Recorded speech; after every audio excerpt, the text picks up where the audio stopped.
SIR-ൽ vote വെട്ടാനുള്ള form 7 വ്യാപകമായി BJP സമർപ്പിക്കുന്നുവെന്ന് Thrissur DCC president Joseph Tajet. Thrissur നിയോജക മണ്ഡലത്തിലാണ് ഇത്തരത്തിൽ നീക്കം നടക്കുന്നത്. BLOയുടെ മകന്റെ പേരടക്കം വെട്ടാൻ അപേക്ഷ നൽകി. UDF വോട്ടർമാരെയാണ് വെട്ടിമാറ്റുന്നത്. വോട്ട് ചോരിയുടെ കേരള പതിപ്പാക്കി മാറ്റാൻ BJP ശ്രമിക്കുന്നുവെന്നും ജോസഫ് ടാജറ്റ് പറഞ്ഞു.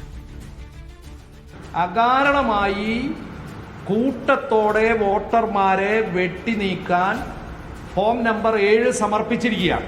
ഈ പേരുകൾ നിങ്ങൾ പരിശോധിച്ചാൽ ഇതൊക്കെ ആ പ്രദേശവുമായി ബന്ധപ്പെട്ട് നോക്കിയാൽ ഐക്യ ജനാധിപത്യ മുന്നണിക്ക് വോട്ട് ചെയ്യുന്നവരാണ് എന്ന് നമുക്ക് മനസ്സിലാക്കാൻ സാധിക്കും. 166 നമ്പർ ബൂത്തിലെ BLO തേജസ് തോമസ് എന്നാണ് അദ്ദേഹത്തിൻ്റെ പേര്. അദ്ദേഹത്തിൻ്റെ മകനെ പോലും വോട്ടർ പട്ടികയിൽ നിന്ന് നീക്കം ചെയ്യാൻ ഫോം നമ്പർ 7 BJP-ക്കാർ സമർപ്പിച്ചിരിക്കുകയാണ്. ഭാരതീയ ജനതാ പാർട്ടിയുടെ നേതൃത്വത്തിൽ വോട്ട് ചോരി കേരള പതിപ്പിനെ ആരംഭം കുറിച്ചിരിക്കുകയാണ്. നടരാജ് പരശുരാം ചേരുന്നു. നടരാജ്, എന്താണ് കോൺഗ്രസിന്റെ ആരോപണം?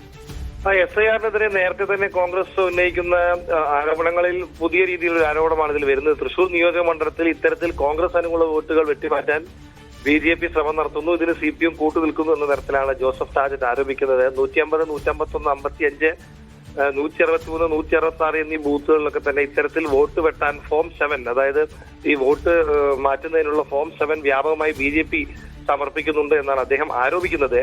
BLOയുടെ മകന്റെ പേര് പോലും വെട്ടാൻ ഇത്തരത്തിൽ അപേക്ഷ സമർപ്പിച്ചു എന്ന് അദ്ദേഹം ആരോപിക്കുന്നു. പ്രധാനമായും UDF വോട്ടർമാരെയാണ് ഇത്തരത്തിൽ വെട്ടിമാറ്റുന്നതാണ് അദ്ദേഹം പറയുന്നത്. നേരത്തെ കോൺഗ്രസിന് തദ്ദേശ തെരഞ്ഞെടുപ്പിലുണ്ടായ മുന്നേറ്റം ഇരു മുന്നണികളെയും എതിർ മുന്നണികളെയൊക്കെ തന്നെ ആശങ്കാകുലരാക്കിയിട്ടുണ്ടെന്നും അതുകൊണ്ടാണ് ഇത്തരത്തിലൂടെ കോൺഗ്രസിനെ തളർത്താൻ ശ്രമിക്കുന്നതെന്നുമാണ് അദ്ദേഹം പറയുന്നത്. ഇക്കാര്യത്തിൽ തെരഞ്ഞെടുപ്പ് കമ്മീഷന്റെ വിശദമായ അന്വേഷണം ജോസഫ് ടാജറ്റ് ആവശ്യപ്പെടുന്നുണ്ട്. ഇത് വോട്ട് ചോരിയുടെ ഒരു പുതിയ കേരള പതിപ്പാക്കി മാറ്റുകയാണെന്നാണ് കോൺഗ്രസ് ആരോപിക്കുന്നത്. ശരിയാ.